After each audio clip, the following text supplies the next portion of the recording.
itu. Nah sekarang pertanyaannya, jenis industri apa yang tungku bakarnya itu di atas 800 800 derajat Celcius gitu. Nah cukup banyak sebenarnya, yang pasti adalah pembangkit listrik tenaga uap misalkan, itu pasti di atas itu ya. Kemudian juga saya pikir kebanyakan industri besar kita di sini ya, seperti contoh misalnya KHTEK ya, KHTEK itu saya pikir kilnnya itu di atas, jadi, karena sebagian besar mereka untuk pembangkit listrik juga gitu loh.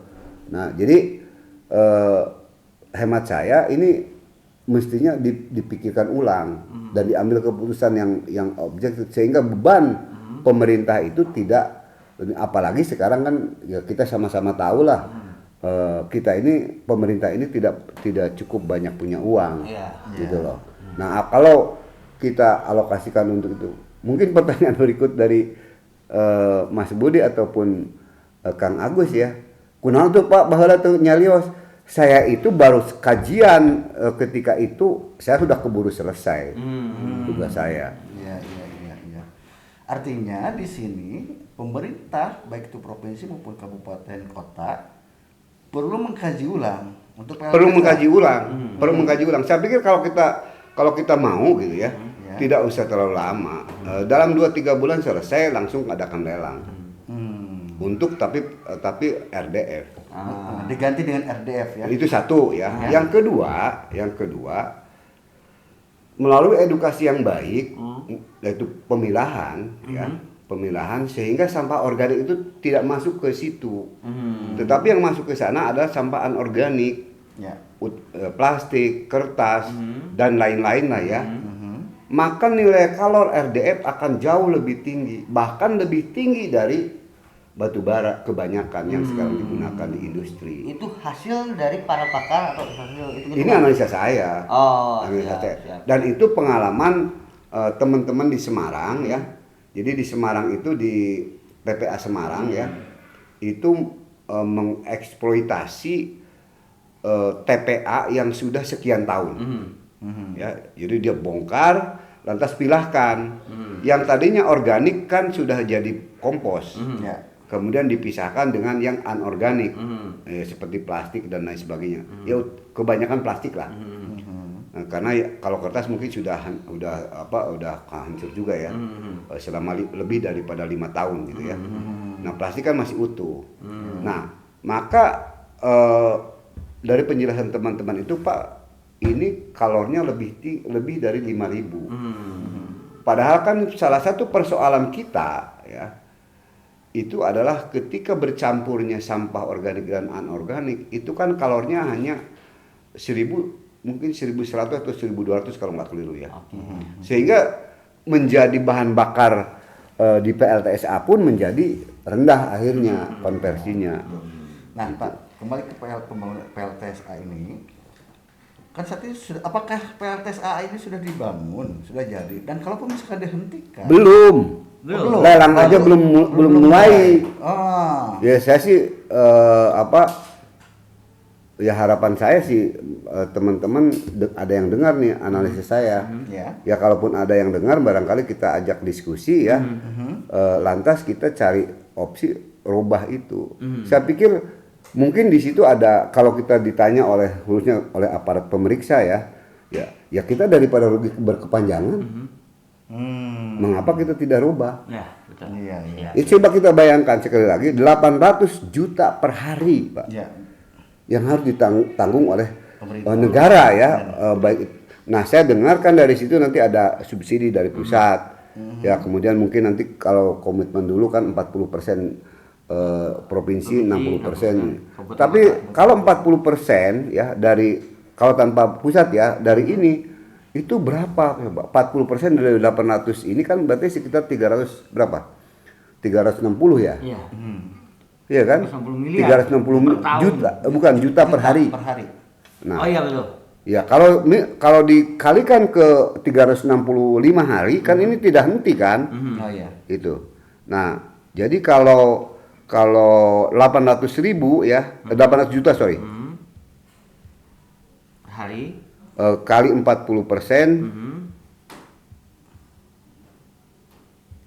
Itu kan 320 juta. kali 365. Hari.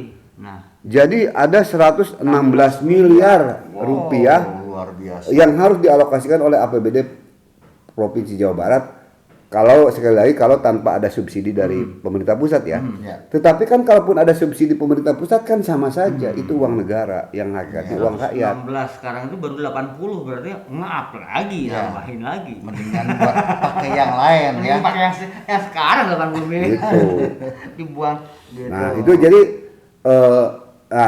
sementara untuk yang ditanggung oleh apa namanya oleh pemerintah kabupaten kota 60%. itu kan 800 juta. Jadi 480 kan. Iya. Jadi 480 tanggung renteng sesuai dengan jumlah tonase yang Tonase, dikirim. betul. Ini. Nah, setengah dari itu kemungkinan besar Kota Bandung. Kota Bandung. Iya. Ya. Oke. Gitu loh. Siap. Keren. Jadi pembahasan bencana tentang sampah mudah-mudahan bisa ikut solusinya dari Pak Anang. Penanganannya banyak ya. Nah, Ya. sekarang kan bencana ini bukan hanya sekedar bencana sampah selesai lah ya. Kalau penanganannya seperti Pak Anang tadi ada edukasi terhadap masyarakat tentang buang sampah, pengolahan sampahnya juga diedukasi seperti ya yang tadi Mungkin Pak- saya ingin menambahkan saja terkait dengan masalah edukasi ya. Nah, ini edukasi ini mungkin ada orang yang nyinyir. Kok nggak dari dulu gitu kan.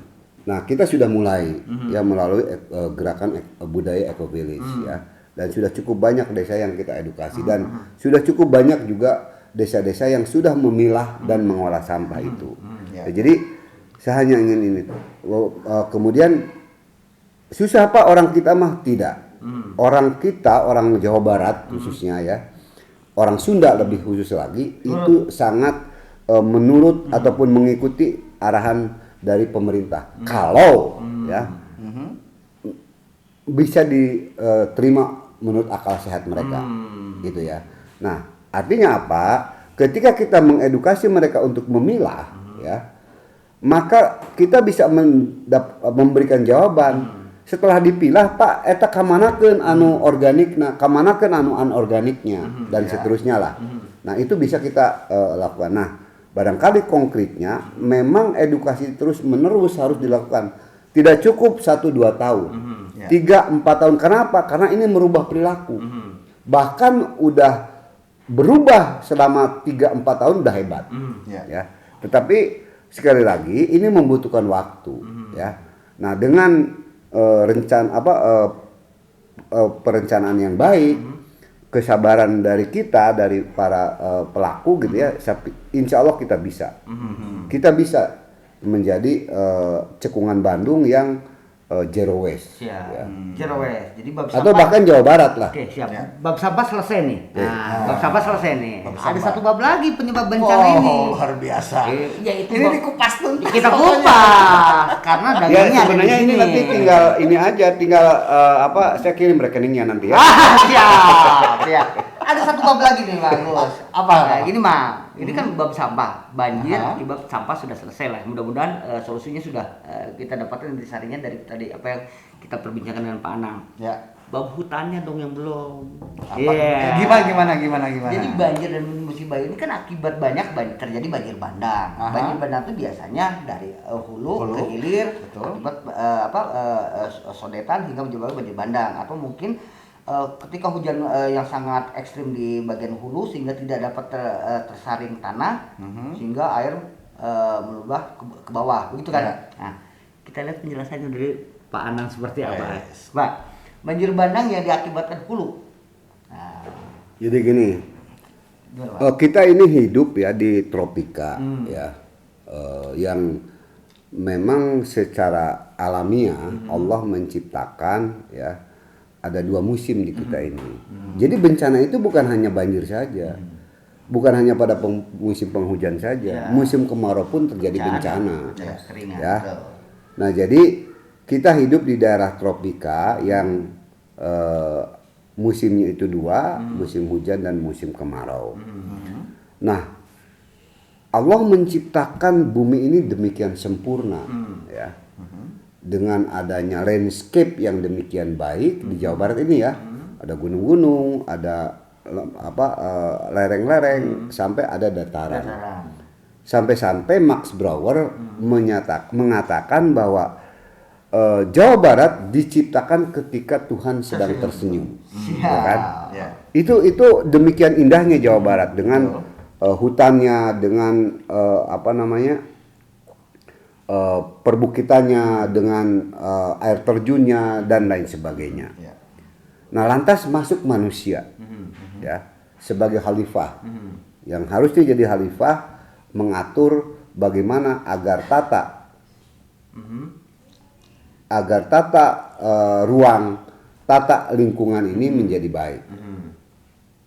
Leluhur kita sudah demikian kaya akan nilai-nilai yang diwariskan kepada kita, ya. Contoh misalkan pepatah petitih orang Sunda, ya. Gunung Kayan, Talun Awian, Cinyusu Rumaten dan seterusnya ya. Nah, tetapi dalam faktanya sekarang kan gunung dirempang, jadi kebun, jadi kebun sayur, jadi kebun itu dan lain sebagainya. Oke. Nah,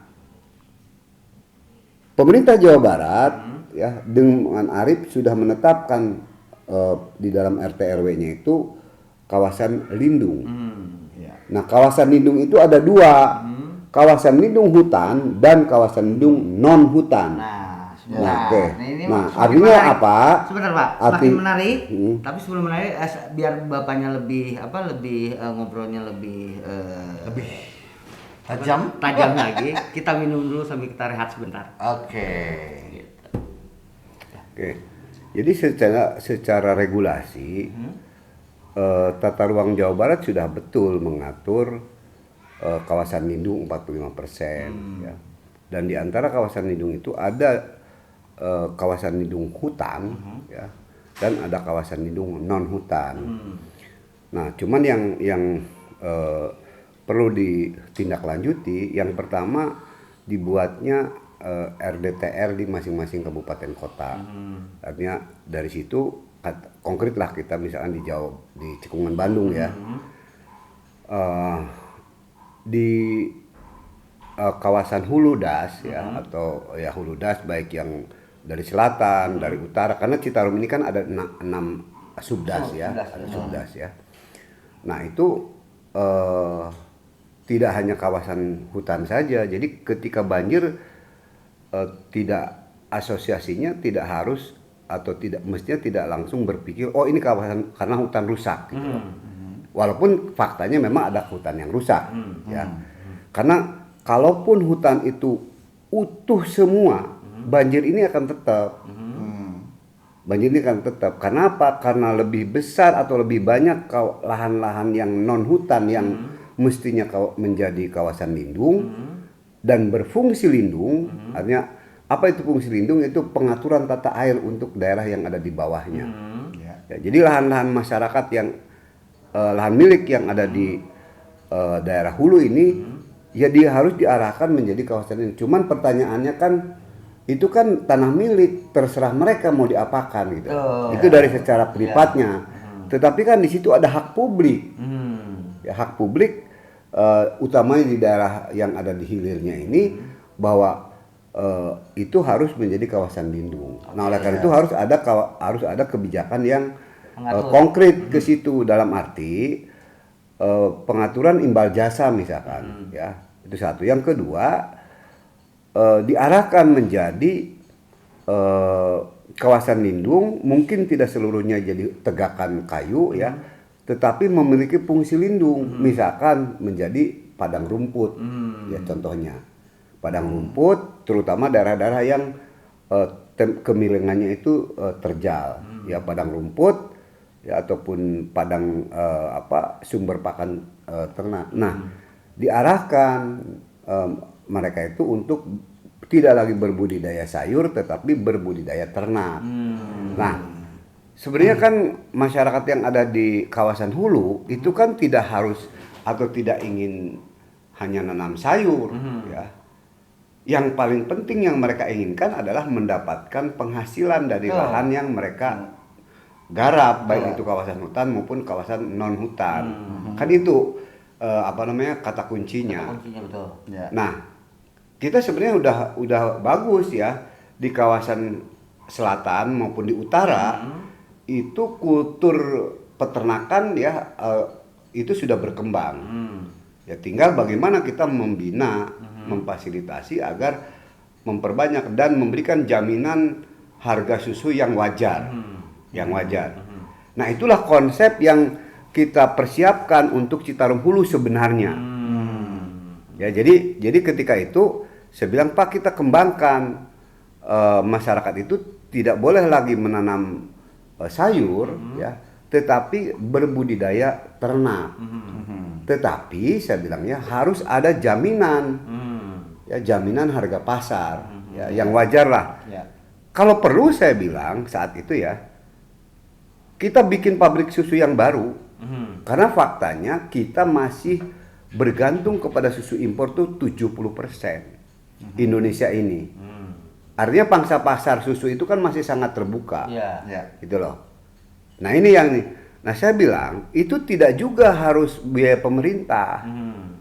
Itu kan untuk selama ini juga kan para peternak ya, itu kan membeli ternaknya itu kan tidak melalui kredit kan, melalui kredit difasilitasi melalui koperasi, baik itu KPSBU maupun KPBS ya.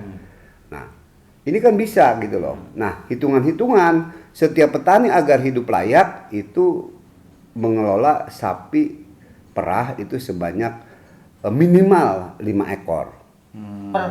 Per kepala keluarga. Okay. Dan kalau itu dilakukan maka penghasilannya itu setara dengan UMR.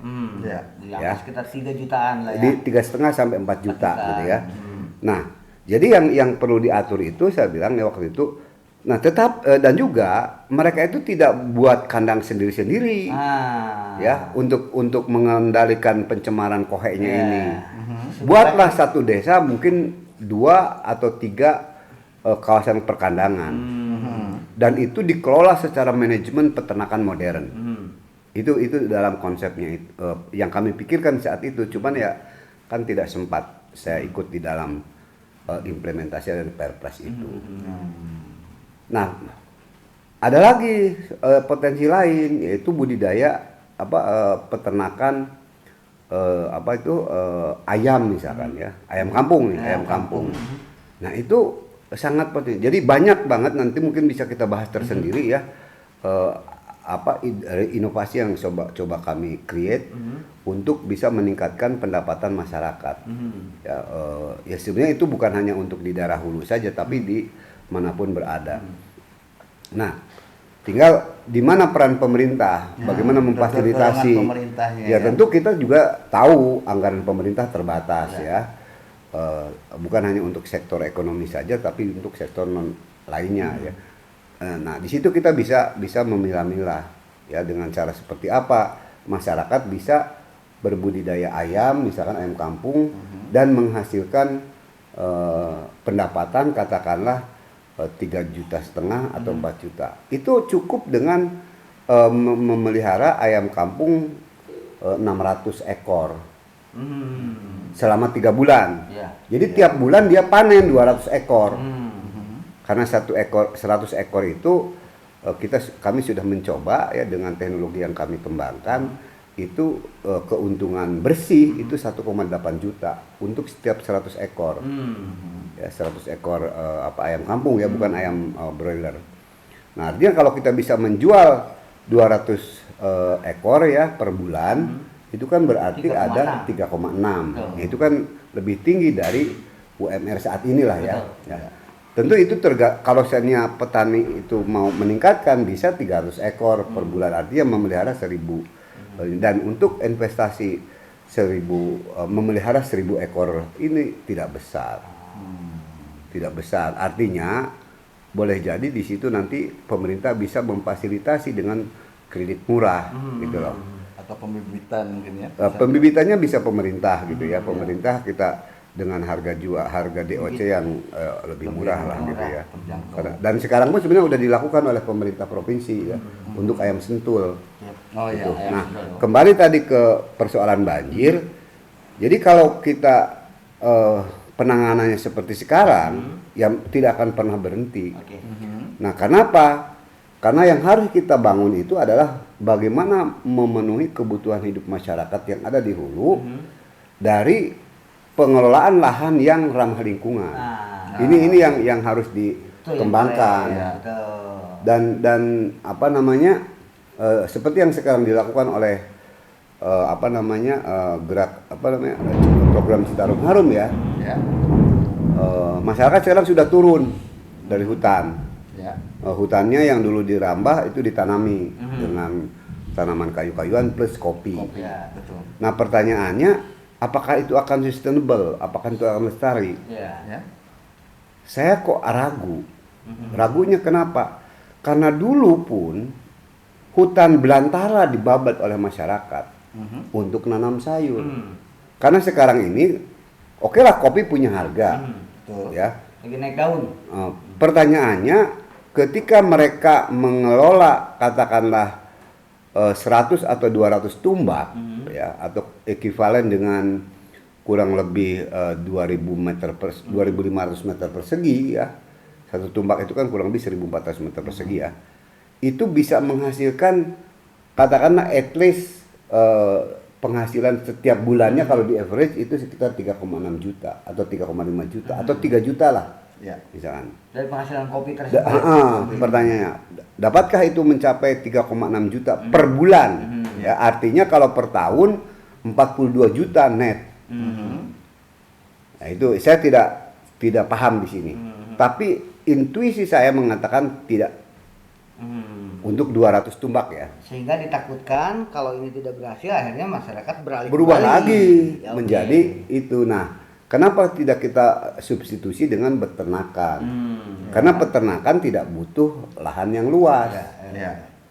Gitu loh. Nah, nanti kita akan bahas lebih detail lah Ya. bagaimana tantangannya ke depan, inovasi apa yang bisa kita tawarkan kepada masyarakat dengan karena tantangan terbesar di dalam peternakan itu kan pakan. Ya. Nah, ini yang kami coba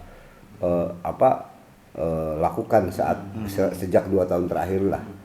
Dengan luas lahannya katakanlah 2.000 meter persegi atau 1.500 meter persegi, masyarakat atau petani khususnya itu bisa hidup layak gitu loh.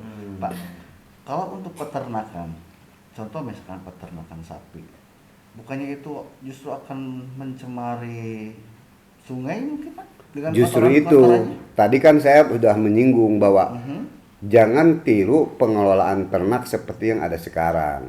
Mereka membangun kandang masing-masing di pinggiran sungai atau di pinggiran anak-anak sungai gitu ya. Ya kita konsolidasi dalam satu kawasan kandang komunal. Katakanlah di situ ada di Desa Tarumajaya misalkan ya, kita konkret saja nih. Ada berapa orang yang petani yang bergantung kepada budidaya lahan saat ini. Ya. Taruhlah misalkan ada 2.000 orang. Misalkan ya, ada 2.000 kepala keluarga. Ya. Saya lupa datanya ya. Dulu saya punya hafal tuh datanya. Taruhlah misalkan 2.000. Nah, artinya untuk mereka bisa hidup itu minimal ada 10.000 ekor sapi. Ya. Ya 2 kali 5 ekor. Syukur bisa 7 ya. Nah, 10.000 ekor sapi itu dikandangkan bukan pada kandang masing-masing di belakang rumahnya, tetapi dibuat satu kawasan Kawasan, ya. komunal. Real estate kandang malah Gus. Itu. Nah, Real estate sapi, itu ya. masing-masing mereka menjadi anggota di sana. Betul. Menjadi apakah dia 5 itu ini 1 2 3 4 5 milik Bapak A, 6 7 8 9 10 Bapak B dan begitu atau bagaimana sistemnya itu persoalan teknis ya. Itu bisa dimusyawarahkan. Betul. Nah, apakah itu nanti ini yang penting yang bekerja di situ nanti mendapatkan itu sistem yang bisa kita kembangkan lah ya.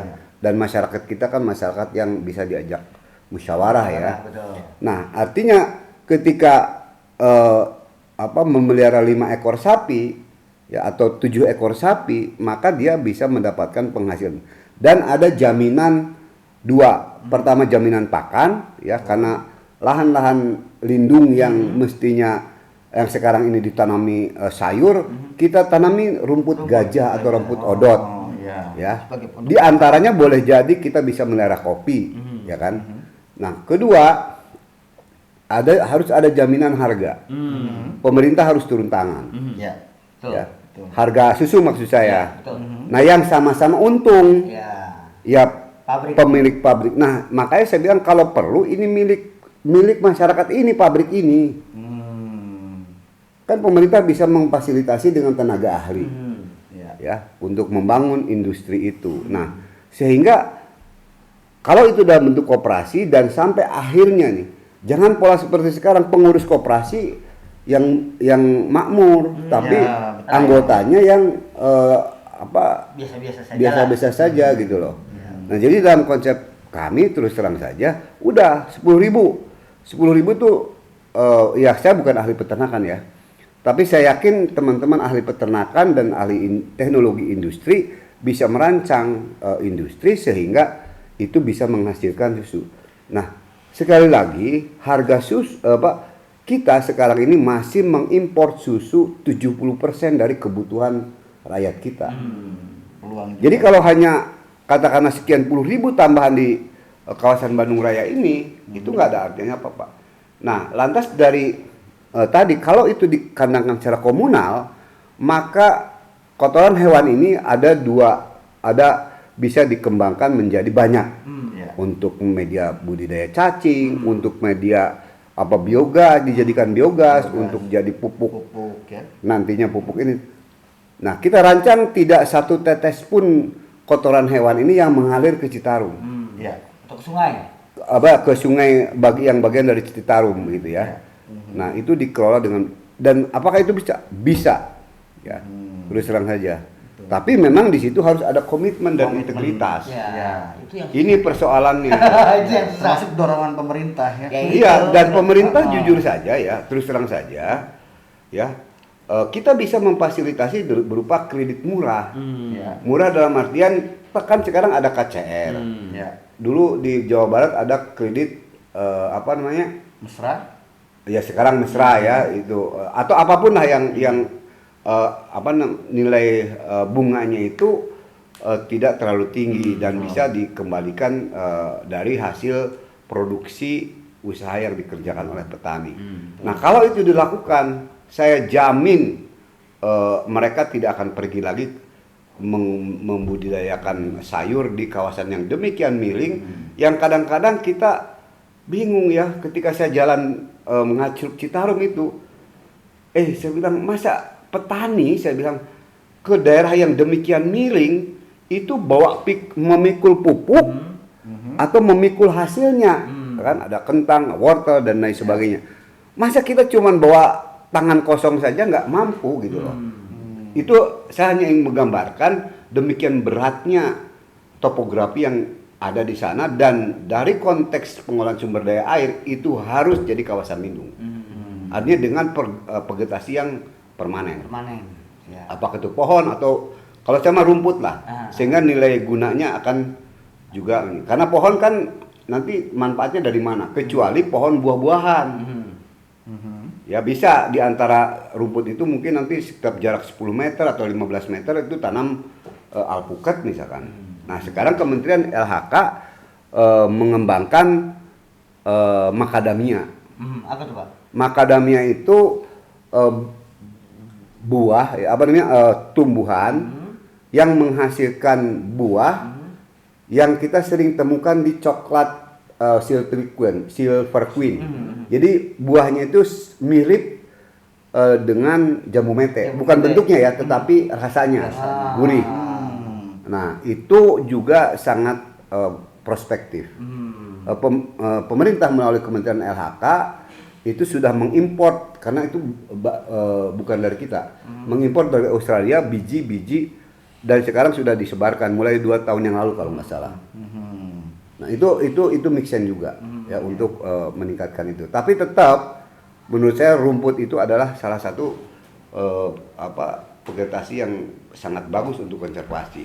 Nah, kesimpulan saya, kalau boleh saya garis bawahi, sepanjang kita tidak mampu mengelola lahan sesuai dengan prinsip-prinsip konservasi tanah dan air, ya, di kawasan hulu das, maka banjir ini akan tetap terjadi. Ketambah lagi, sebagian daripada kawasan tersebut sekarang mulai bermunculan villa, cottage, perumahan-perumahan gitu loh. Ya itu. Oke. Mungkin. Mantap ya. Mantap. Memang beda ulasan kalau sok bijak yang ngomong ya. Beda kan. Para pakar Apalagi seorang Mang Adi yang ngomong ya sangat beda. Tapi kalau pakar yang ngomong cerah gitu kan. Ya saya sih berharap terus terang saja ya ini dilaksanakan.